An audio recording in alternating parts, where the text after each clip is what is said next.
दोस्तों, आज की सबसे बड़ी खबर से पहले एक सवाल। क्या यमन में हूथियों का हमला अब सिर्फ बंदरगाहों तक सीमित नहीं रहा? क्या ईरान का एयर डिफेंस अमेरिका और इजराइल के लिए नई चुनौती बन चुका है? और क्या हॉर्मुज की जंग अब पूरे समुद्र को अपनी चपेट में लेने जा रहा है? दोस्तों, आज अल मोखा बंदरगाह पर हूथियों का बड़ा हमला, हथियार से लदे जहाजों में आग लगाने का दावा किया गया है। ईरान ने एडवांस एयर डिफेंस की ताकत दिखाई। ट्रंप ने हॉर्मुज को लेकर बड़ा दावा कर दिया। सऊदी अरामको की फैसिलिटी पर ड्रोन हमले का हूथियों ने दावा किया है और 14 देशों ने मिलकर समुद्री सुरक्षा के लिए बड़ा गठबंधन बनाया। तो आइए शुरुआत करते हैं यमन से।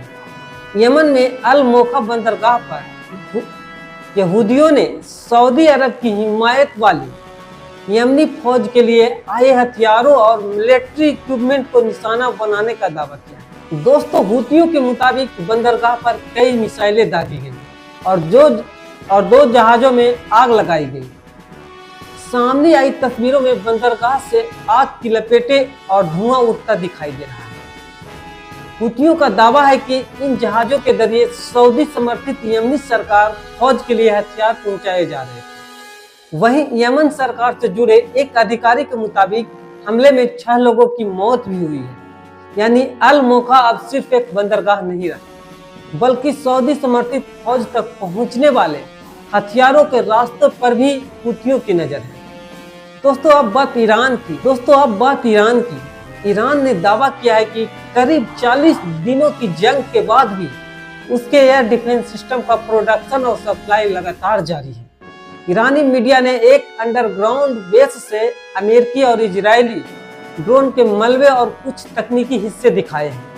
ईरान का दावा है कि इनमें अमेरिकी MQ-9 रीपर और इजरायली हिरमिस ड्रोन से जुड़े हिस्से शामिल हैं। दोस्तों, तेहरान का संदेश साफ है, जंग से उसका एयर डिफेंस सिस्टम कमजोर नहीं हुआ, बल्कि वह नई क्षमता तैयार करने में लगा हुआ। अब सुनिए ट्रंप का बड़ा बयान। अमेरिकी राष्ट्रपति डोनाल्ड ट्रंप ने हॉर्मुज को लेकर बड़ा दावा किया है।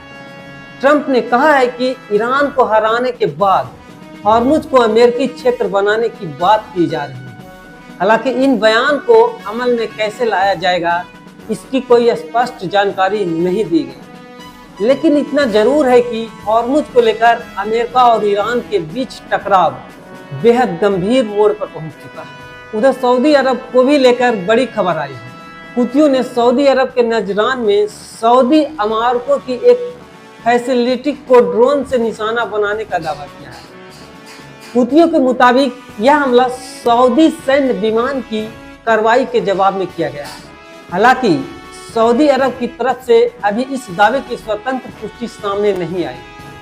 अगर यह दावा सही साबित होता है तो सऊदी अरब के ऊर्जा ठिकानों पर हूथियों का यह बड़ा हमला माना जाएगा।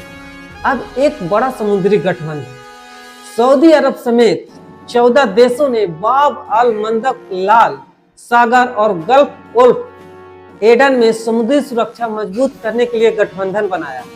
इसमें सऊदी अरब, पाकिस्तान, तुर्की, मिस्र, Qatar, Kuwait, Bahrain, Jordan, Somalia, Sudan, Djibouti, Bangladesh, Comoros और यमन शामिल है।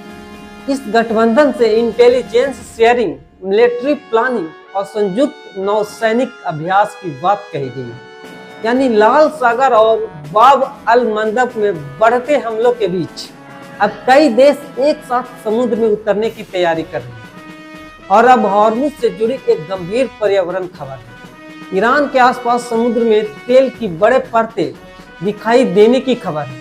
वहीं ओमान के करीब एक टैंकर से रूसी क्रूड ऑयल के समुद्र में रिसने की खबर भी सामने आई।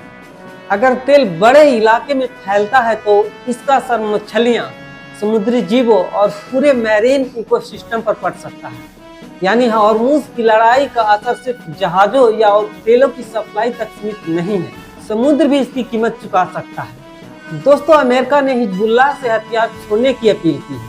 अमेरिकी राजदूत के मुताबिक अगर हिजबुल्लाह हथियार छोड़ता है तो लेबनान में हमले रोकने की राह खुल सकती है। यानी अमेरिका की तरफ से हिजबुल्लाह के सामने सीधी शर्त रखी गई है हथियार छोड़िए और संघर्ष रोकने की दिशा में आगे बढ़े।